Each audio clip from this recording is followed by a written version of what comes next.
So yun, good morning mga paps, mga padyak. Ayan, meron tayong vinyl ngayon na latest bike.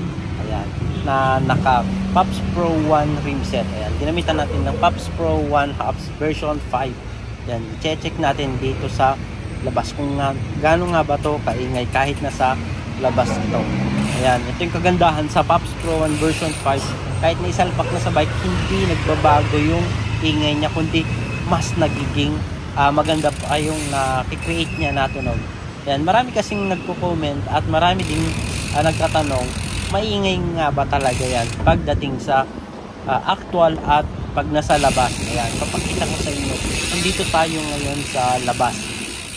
May kita nyo, ayan, open area at narinig nyo, napakaingay pa rin ng Pops Pro 1. Ayan, pwede nyo na tong itapat sa mga ratchet type na kilala nyo yung mga brand. Ayan, kasi yung tunog niya napakaganda sa ating para siyang ratchet type. Ayan. Itong video na to, hindi pa to sobrang tulin, mabagal pa nga to, pero yung tunog niya napakaganda.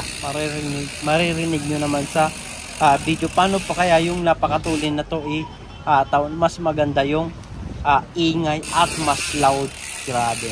Ayan.